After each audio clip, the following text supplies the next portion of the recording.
Alors, je fais cette vidéo qui va traiter de la santé mentale du futur. Voilà, il y a des petits malins comme ça qui font des conférences, l'innovation en santé mentale, la santé mentale de demain, etc. C'est énormément souvent tourné vers les nouvelles technologies.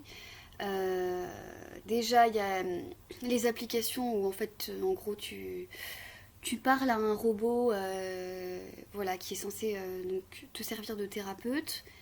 Il y a aussi toutes les applications. En fait, ça va. Enfin, c'est aussi toute la société qui va dans ce mouvement-là de toutes ces applications de contrôle de soi-même, en fait. Donc, les applis pour noter un journal de l'humeur.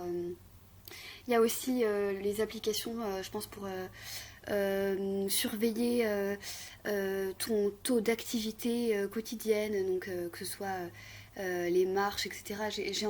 J'ai entendu parler d'une application qui justement s'était reliée aussi à l'activité physique de la personne ou à ses activités du genre si jamais il y a une période où elle marche beaucoup plus et elle se sert de manière censément frénétique de son téléphone portable, bah c'est que là elle est peut-être en hypomanie et hop, ce serait transmis au psychiatre en direct. Enfin bon, le soin de demain est merveilleux. Et du coup, moi j'avais aussi des petites idées. Voilà, donc je vous les soumets et vous me direz ce que vous en pensez. Donc la première idée, ce serait une manière innovante d'utiliser le lithium. Voilà. J'ai vu en fait des personnes par exemple qui se mettaient du magnésium en transcutané. Là, visiblement, ça n'existe pas pour le lithium. Et je me dis que ce serait vraiment chouette en fait d'utiliser de faire par exemple des lotions capillaires ou des choses comme ça. Comme ça, vous voyez, ça ne bousillerait pas les reins, ça irait direct là, paf, au niveau de vos neurones. Et en plus, je sais que. Alors, on peut toujours dire oui, il y a la barrière encéphalite ou je sais pas quoi, mais en fait, on a vu que la barrière hémato-encéphalique, je crois que c'est ça le nom, je sais plus, et ben en fait, elle était pas du tout aussi imperméable que ce qu'on pensait et tout. Et en plus de ça, j'ai vu que le lithium, il était aussi utilisé parfois pour des problèmes de peau et notamment aussi des problèmes capillaires, etc. Donc ça ferait deux en un en fait, c'est trop cool. Et en fait, il y a aussi des huiles qui sont quand même capables de pénétrer jusqu'au derme. Donc on pourrait faire toute une gamme en fait. Il y aurait le shampoing, il y aurait la lotion comme ça, non grasse, qui peut se mettre tous les jours. Et puis il y aurait les soins comme ça, avec... alors je ne me souviens plus de l'huile qui... Enfin, alors attendez. Donc macadamia pénétrant jusqu'au derme, l'huile de noisette par exemple jusqu'à l'hypoderme, les muscles et la synovie.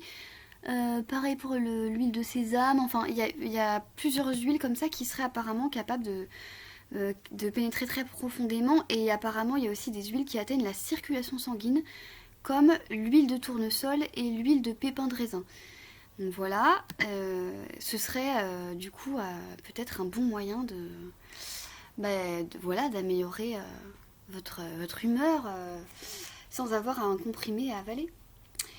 Et puis, alors du coup, il y a une deuxième chose à laquelle je pense. Est-ce que vous connaissez les Smartix?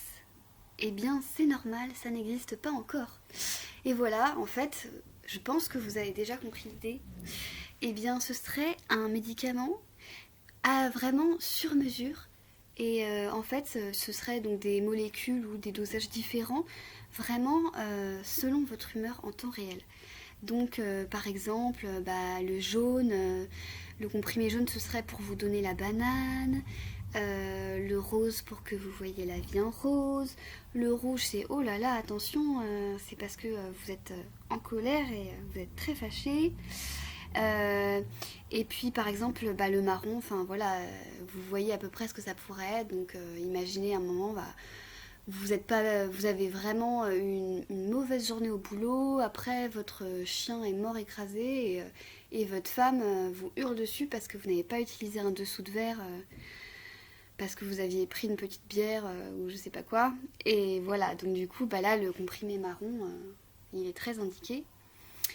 Et puis évidemment, bah voilà, après le vert, bah, c'est si vous n'avez pas le temps d'aller à la campagne, ça peut, voilà, ça peut remplacer.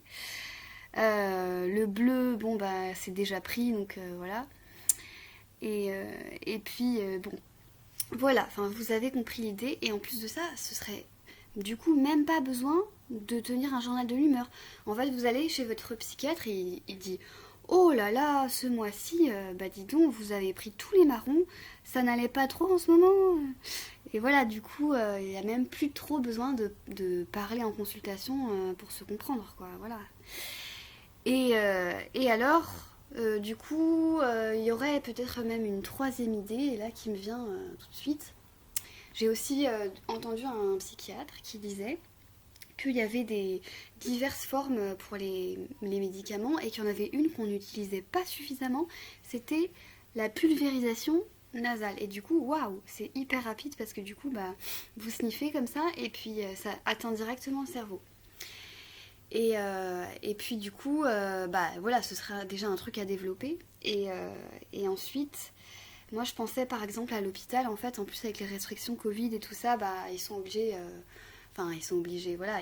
Disons qu'il y a beaucoup d'hôpitaux qui ont fait le choix du coup de laisser en isolement même les gens qui étaient en hospitalisation libre, et donc de les laisser dans leur chambre.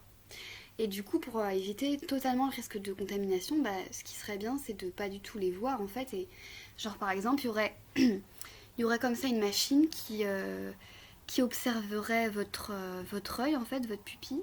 Et donc, bah, si vous avez l'œil un peu larmoyant, ce serait un produit spécifique, parce que ça voudrait dire que vous êtes un peu triste. Ou si vous avez l'œil un peu trop brillant aussi, c'est peut-être que vous êtes un peu trop énervé. Ou si vous avez la pupille dilatée parce que vous êtes angoissé et tout ça. Et en fait, du coup, bah, ce qui se passerait, ce serait peut-être de faire bah, comme on faisait en 39-45, en fait, en fait, de faire des douches, en fait, enfin voilà, ou des pulvérisations comme ça, de gaz qui permettraient bah, de soigner tout ça sans avoir besoin d'une intervention humaine qui serait potentiellement contaminante. Ensuite, pour ceux qui sortent de l'hôpital, un jour quand même, eh bien en fait, j'ai vu qu'il existait aussi des applications. En fait, c'est pour les alcooliques. Et en fait, ça les trace, en fait, ça les suit et ça leur fait un énorme warning sur leur téléphone. Attention, quand vous passez, par exemple, ne prenez pas cette rue parce il y a une brasserie, ou enfin, je sais pas, il y a un bar ou quelque chose comme ça. En fait, bah, je me dis, bon, en fait, c'est quand même un peu con parce que on sait très bien en neurosciences que plus on va dire à quelqu'un ne pensez surtout pas à quelque chose, plus il va y penser. Donc, je trouve que c'est pas un système très performant. Bah, voilà, je le dis à ceux, si jamais des gens qui ont inventé ce genre d'application passent par là, voilà. Par contre, moi, j'aurais un autre truc à proposer. Donc, ce serait bah, justement une chaîne d'alimentation qui serait prévu en fait pour les patients psychiatriques spécialement et qui s'appellerait Chez Guigui par exemple. C'est en hommage à Guillaume Font qui parle beaucoup de nutrition. Donc, et ce serait affilié à l'assurance maladie. Et donc là, ben, en fait, on donnerait aussi sa carte vitale, en fait. Ça serait pris en charge. Voilà. Et en plus de ça, bah, ça réglerait le problème des patients qui n'ont pas les moyens de s'alimenter correctement, donc ce serait cool. Et en fait, bah là, il n'y aurait que des produits bruts et des compléments alimentaires. Donc si j'ai bien retenu, c'est la B9, peut-être la B12, la vitamine D, les oméga 3, les probiotiques, voilà. Et donc, bah, ça permettrait de bien suivre et de bien obliger les patients à s'alimenter comme il faut. Voilà. Et bon, c'est pas pour les tracer, hein, ne vous imaginez quand même pas ça. On n'est pas là pour fliquer les gens, hein, mais voilà, ça pourrait être une option. Donc ça, c'était la quatrième idée. La cinquième idée, bah, ce serait d'installer des caisses automatiques dans les CMP et tout ça, bah, comme ça se fait dans les supermarchés. Et en fait, bah, c'est pour pallier à la pénurie de psychiatres et tout ça qui se profile. Et donc du coup, bah, là, il suffirait de rentrer tous vos symptômes en fait.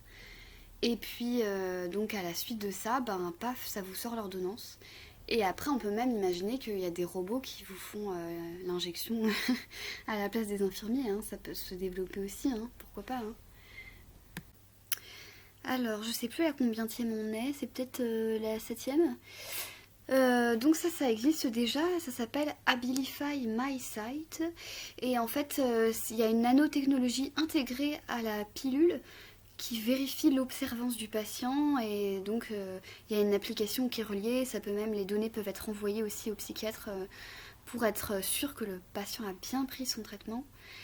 Voilà, on ne sait pas du tout ce que devient la nanotechnologie dans le corps, enfin moi j'ai pas, enfin je l'ai pas compris en tout cas, donc bah à voir où est-ce que ça se balade après, c'est intéressant.